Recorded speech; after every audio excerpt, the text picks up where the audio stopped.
Welcome to Luxuriously Poor, and I thank you guys for stopping by. And I hope you find this video very interesting. Many times when I drive through areas, whatever state, wherever it may be, I find myself looking out the windows and I find myself thinking back to the stories that my grandmother told me as a child about living through the Depression and the difficulties of it all. Now, my grandmother, so you can get an idea, was from the South. She lived in the hills of Tennessee, and she had a very hard life. She had a lot of kids. Her husband had died fairly young from tuberculosis. She was a sharecropper. There was a lot of things she didn't have, but there was a lot of things she did. She had a house full of love and laughter and happy times and some really good memories, although it was difficult. You could see a roughness to my grandmother around the edges. She was stern and strong-willed, and I knew that came from a life of hard times. It had made her a strong person. And so I gleaned from her stories because she would tell me about how they didn't have milk and how cream or butter was hard to come by. It was very difficult. They had pork. A lot of it was salted. The rest of it was canned because there were no refrigerators. And so she found herself salting down salt pork because it kept very well. And she canned sausage. She had a few chickens. She had a cow for a little while, but not for a really long time because it gave milk, but it had given birth, and after a while you have to rebreed them again, and she didn't have a bull she could breed it to, and the people ended up selling it. And because the land she lived on wasn't hers, and the house she lived in wasn't hers, and she would tell me that they stuffed newspapers in the slats of the house because if you didn't, you'd wake up in the snow and you have a whole room full of snow where it had blown into the house. And I was like, oh my goodness, Grandma. And she didn't make pies. She didn't make bread because she said, hey, we didn't have bologna. We didn't have grocery stores back then. Then what was I going to put on a loaf of bread? She said bread took a lot of flour to make. And you didn't always have all the flour you needed. Flour was hard to come by. And so was the ingredients to make bread. And so if you wanted an egg sandwich, you put it on a biscuit. It took less bread, and she didn't make pies because that took too much dough and too much flour. She made cobblers. She canned blackberries. There was a lot of blackberries that grew wild around the area where she lived at. And she would go pick them and can them. And she did that even after the Depression. I remember going in the field and helping her. There was a neighbor that had blackberries, but they had an old mean bull in there, and they told us, just watch out for it, but if you want to go in there, you can have all the blackberries you want. And I went in there and helped her pick them.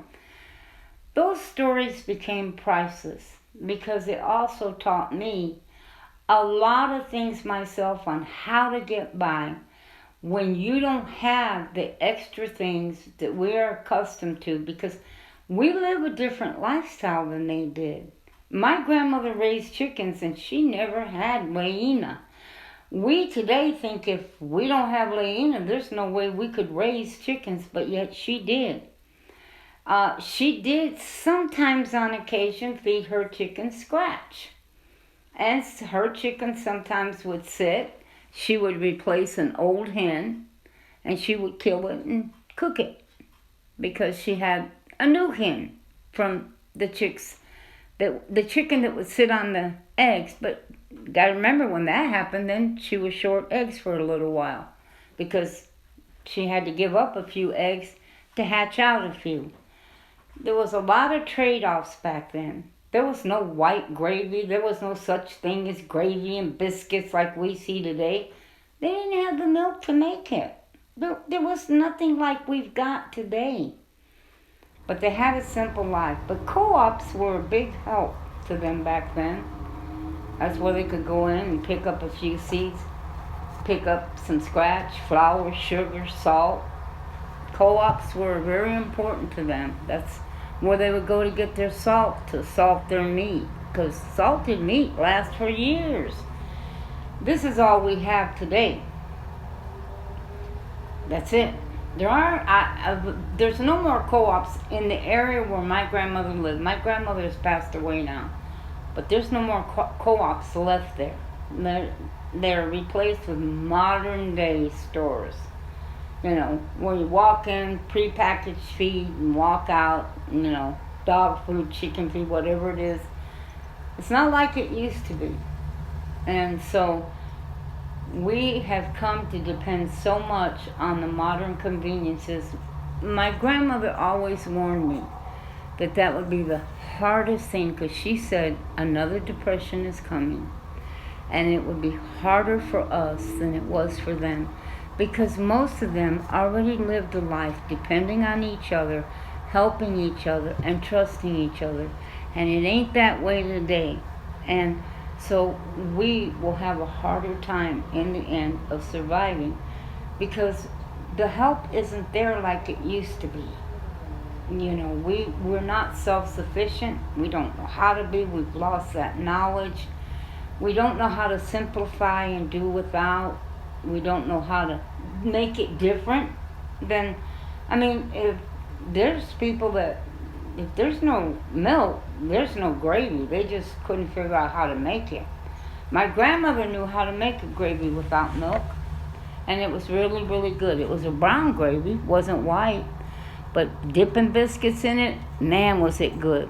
There was a gravy made from salted ham, and it was called red-eye gravy, because it had a red eye in the middle, and it was made from the grease from a sliced piece of salted ham, and you poured a little bit of coffee in the middle, and they called it red-eye gravy. Oh, I remember eating that stuff. It was good. I can't eat it today. It would give me heartburn so bad I'd have to be hospitalized if I tried to eat that today.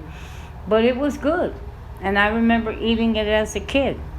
And the brown gravy is good too. There's lots of things that my grandmother passed on to me, wisdom and knowledge, that is hard to come by anymore. It's difficult. That knowledge isn't around anymore. We've modernized ourselves and learned to live a more modern life, and we don't know how to simplify. And we're really headed for serious trouble.